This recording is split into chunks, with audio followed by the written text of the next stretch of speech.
Father's love, everyone, and welcome. Today I would like to upload another lesson from Jonathan. This one's called Another Lesson from Spirit. So, again, this is meat, not milk. So if you like meat, sit back and enjoy. Hi, it's Jonathan. Another incredible lesson today. I was walking out in the woods again, in a state of contemplation. All the things kind of whirling around in my mind. The ego trying to follow its own illusion,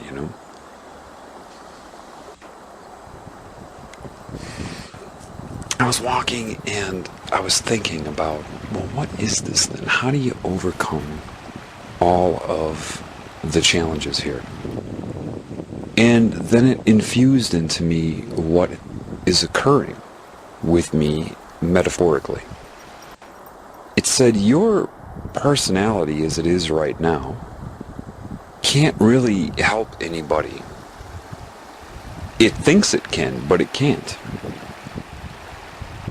You see, whenever I have been in a state of dialogue or interaction, spontaneous interaction that has affected people, it said, from its point of view, that was me. When your ego was overcome and I was speaking through it, that's when you become very piercing with truth, because you're kind of along for the ride, as is your design. Well, look how much you enjoy when the Spirit speaks through you, Jonathan, that type of thing. That's because you're designed specifically to enjoy love, to enjoy being guided by the Creator of everything. That's your design. That's why nothing gives you more pleasure than when something like that happens. For example, I recently took a trip through the Bible Belt. And I'll describe what happened on that trip later. But I found myself down in Florida. I was guided to go into a strip club. And you're thinking, yeah, I'm sure you were guided, Jonathan. But it's not what you think. I like to be around those people. For some reason, they're the ones that I know are being held down. And that doesn't mean that I go in there with my personality and say, oh, you're more held down than I am. I'm better than you. No, it's quite the opposite. I went in and immediately went way in the back corner. Some of the girls came up and wanted me to tip them, and I made them understand that's not what I want to do. And they would sit down and talk to me, and we talked a lot about spirit, a lot about what's going on in the country and all kinds of things. And I was sitting there, and then it happened. You see why you're led to do things. And in comes this girl, who apparently had stripped there before. And they wouldn't let her strip that night for whatever reason. There was some conflict, and so they wouldn't let her ask for tips. They wouldn't let her strip or dance or anything. So she sat down next to me, and we started talking. She was pretty and all that. Jonathan's ego would take notice of that. And so the law of attraction, the magnetic coupling of energies of the minds, the egos, took place, and her base chakra became active, her root chakra, her sex energy. And I could feel it. She started to bat her eyes at me and tell me how she's married, but occasionally her husband lets her play, that type of thing. The whole temptation. Of course, there was an entity attached to her. And I started to feel it strongly, and then I had to tell her, I said, I feel your base chakra, your root chakra. I can feel the energy. I said, I'm going to turn that off, okay? And she looked at me. She said, no, you're not. I said, give me your hands. So I held her hands. And then what I tried to do was focus my energy, like an energy worker would do, to turn off her base chakra. And I sat there for 30 seconds, focusing really hard with the mind to try to manipulate her energy and bring it into, quote, balance. Then I let go after 30 seconds with this confident look on my face. I said, "How do you feel now?" She said, "The same," and laughed. She said, "I'm still horny." And I'm like, oh yeah. The same thing that happened with that scenario with the girl who had cancer, right? And then the information started coming in my head via the spirit. She was molested. I said, "Were you molested as a child?" Right out of the blue. Her expression changed. She said, "Yeah. Your father, right?" "Yeah." "Your husband lets you play, huh? And lets you strip?" "Give me your hands again." And this time, I wasn't trying to manipulate energy. I loved her. Inside, I loved what was in her. It wasn't her fault. The whole thing isn't her fault. The fact that she's a stripper there, under the control of entities, magnetically coupled to an abusive husband, a using husband, it's not her fault. And I loved the spirit in her. Suddenly, she let go of my hands, gasped, and said, "Oh my God, that worked." She got off her stool, walked about 5 feet, collapsed, fell against the wall. She had to sit there for a moment. What happened? She was possessed by an entity. And I started loving her spirit to the point, like jump-starting a car, that it started to rise inside of her and challenge the entity's control, which created that visceral, that somatic symptom of dizziness and illness, a really challenging feeling inside of her own mind. She came back to the stool and had a different point of view. And then I explained to her. And she was under the command of love at that point, as was I. It wasn't Jonathan's mind explaining life to her, because Jonathan's mind doesn't know anything. Jonathan's mind experiences these things.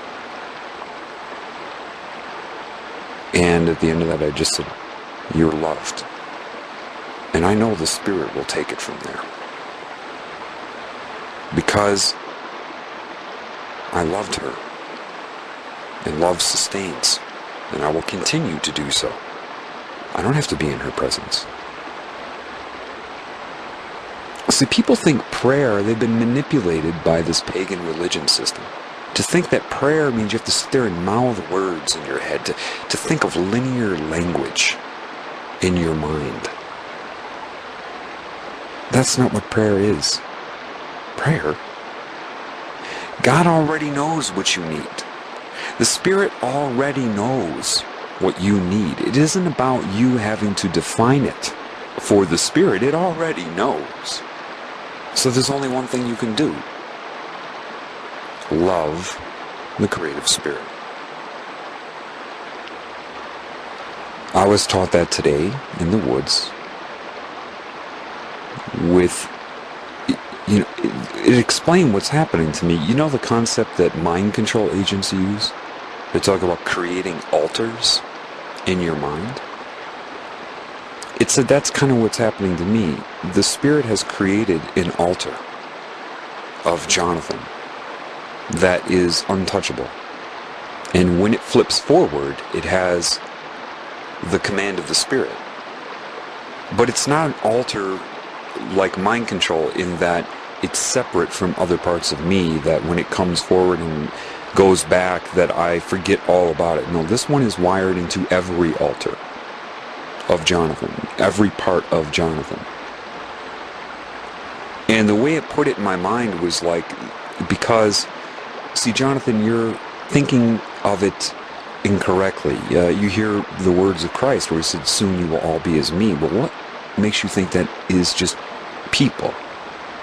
If there are many yous, many versions of your personality, like everybody, inside your own head, then if you are now penetrated by spirit, then all of your individual alters and say soon they will all be as me.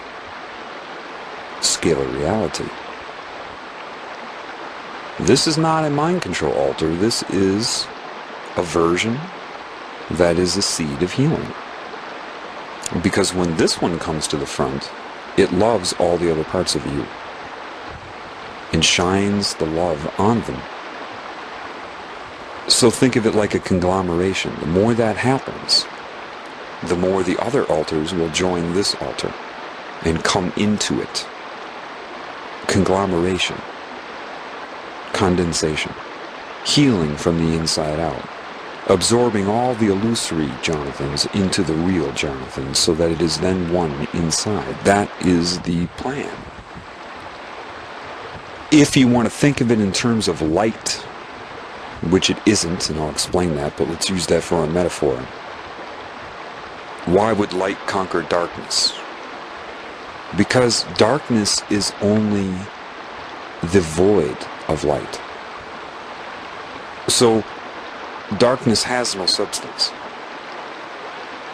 It only exists as a shadow. Think of it like a sun umbrella. The shade.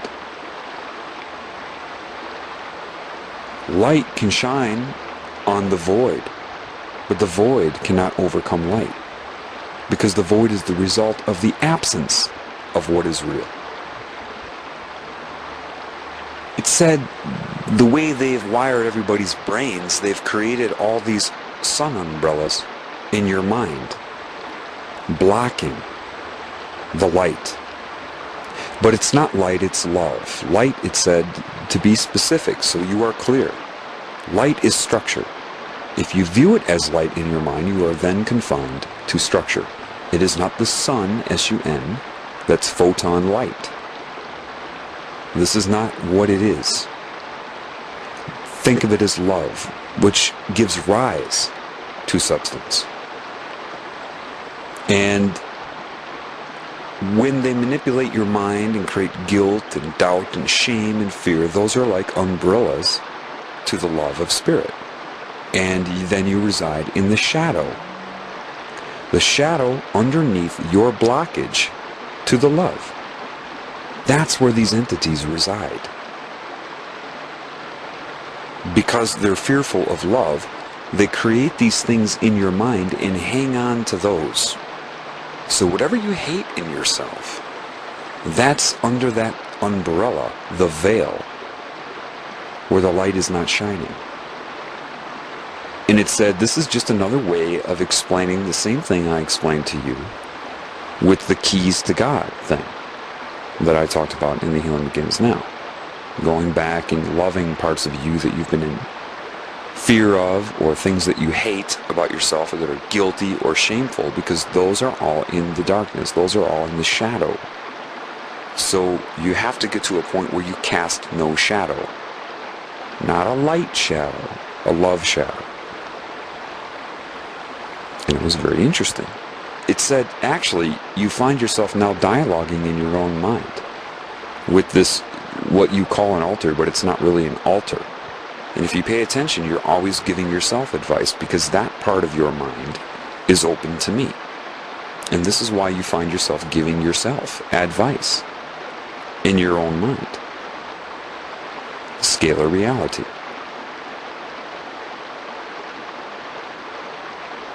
So that was put in my mind.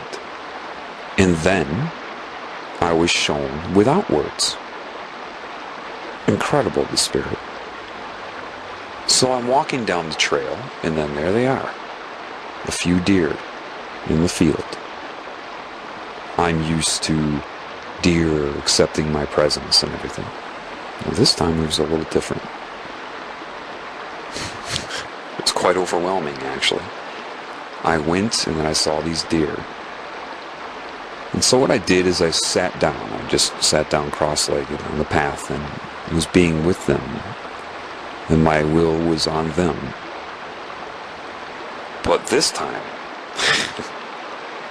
from out of nowhere it seemed, all of these deer, like 10 deer, some big deer, come out of nowhere and all just come right up to me. And they were kind of antsy, stomping their feet, and challenging me. Looking right at me. And I was kind of outnumbered, okay? I mean, and I sat there, and in that moment I tried to love them. And then the Spirit spoke to me. Jonathan, you're trying to love them. That's not love. What are you going to do in this situation? Remember your lesson. Focus on me. Don't focus on them. Focus on me. So I shut my eyes and bowed my head down and trusted God. And I just focused on the love of the Spirit. And then it put in my head, don't think of how they perceive you. Know thyself. What are you? Focus on me. Look here. Think here. Love here. Beeline for me. As I am everything. Look, Jonathan, what are you? I'm love. Whatever happens, happens. You got to let go of that. They could charge you right now. Don't you move. You love me. If you die right now, then you die right now. You stay focused on me. And I started loving the Spirit. As me. As the real me. As how I was when I was a child. Not trying to love. Not trying to overcome the deer with love. Like some sort of superior being to them. Just the innocent love. And I trusted it. I shut my eyes. And then I opened them. And then they all let me know that they accept my presence now. I humbled myself before them by loving the Spirit. And then I acknowledged them. And they understood what I was going through. And then I hung out with these deer for a while. They kind of spread apart on either side of me on the trail that I was on. And the male deer being mindful and then kind of moving away and trusting me around its babies, you know. And they're there and they're acknowledging me and I'm real close, you know. And I stood up and I let them know I'm going to stand up now. And I waited for them to pick up on that imagery and then I stood up. And then my ego took over again, and then it stopped me. You're trying to love them, Jonathan. Look at you. You're trying to love them. You're trying to affect the outcome based upon what the ego is hoping for, which is an illusion. It's going backwards. Focus on me. Remove the umbrella. And every time I did that, all the deer, their heads pop up, look at me, and nod. Every time. Every time I moved into the love of Spirit. And there I was. And then this old man, who to humans would have seemed harmless, came walking down the trail, right past me, and all the deer just spread away. They just ran from him. And there's this one deer, and I hear him out loud, "It's okay, it's okay." And the deer just took off because of the duplicity he was broadcasting, no matter what his intentions were.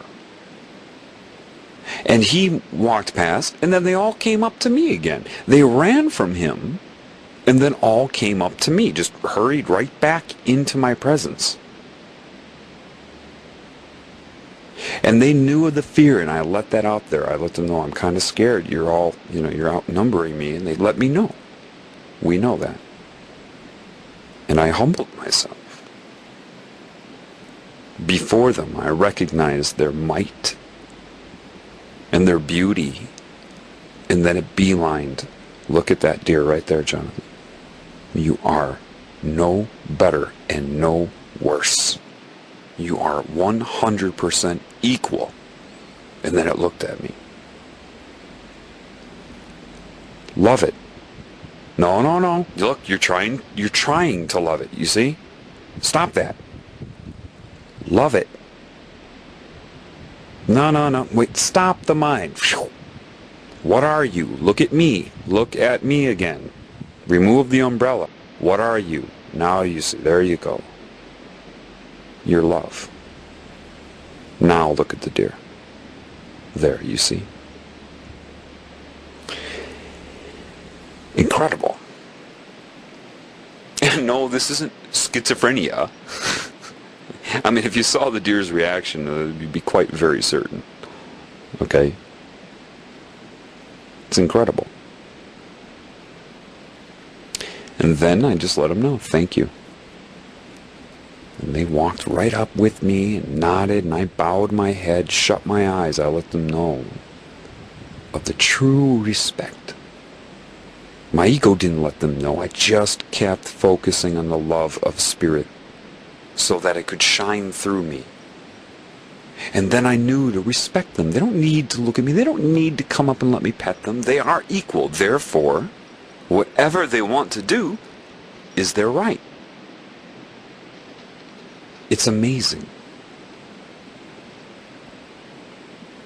It's that you've got to remove the blinders, the umbrellas to the love. So there's a part in you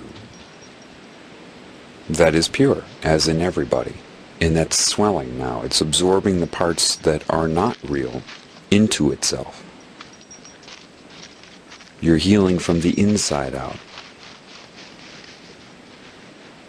Soon you will become as me, says a part of Jonathan's mind to all the other parts of Jonathan's mind.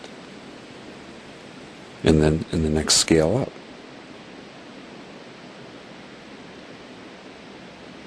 The ego gets in the way.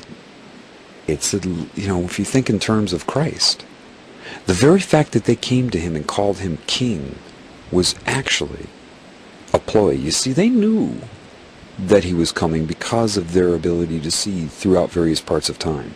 They knew who he was, as they always do, when he incarnated. So that was a ploy to the ego. Here are gifts for you. You are a king. Why? To cripple him, to disable him, by making him see himself as superior. All these stories of master and all of that, it's bull. See, when Christ said they will use my teachings to promote paganism, this is exactly what he was talking about. The story you're told about Christ just mirrors the story of Nimrod and Isis and Tammuz. That's not the truth. That was their attempt to manipulate him, and he overcame that because of the Spirit. Are you the King of Jews? You say I am. That's the most potent line that proves his connection to Spirit to me in the whole Bible. Are you the King? You say I am. In other words, that's your sickness. This is why he would wash the feet of, quote, his disciples. He knew. This whole idea of anointing him and calling him the Christ was not his idea, as he came down to prove the equality, the love.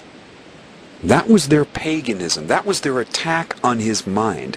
You all think that evil comes to you, I guess, with some sort of sign that says, hello, we're evil. No, evil is on either side of the truth. It will entice you. It will build up your ego, fluff it up, or try to hurt you. There are many ways to do it. They tried to make him feel superior, catered to his ego, and he overcame that. That's what I get from it, and that's the guidance I get from the Spirit. It said, look, every time your ego gets in the way, what happens? What happens?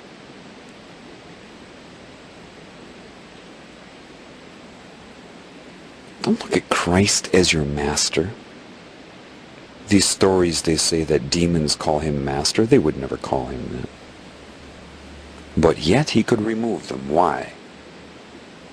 Because he removed the shadows in those people. There was nothing left for the demon to hang on to, and they knew it. And they hid from the love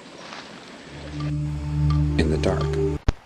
Never forget how much the Father, Son, and Spirit love you. And I hope you all come to truly know the Father, Son, and Spirit as I have. It's a wonderful thing. It's a life-changing thing. I'll see you next time.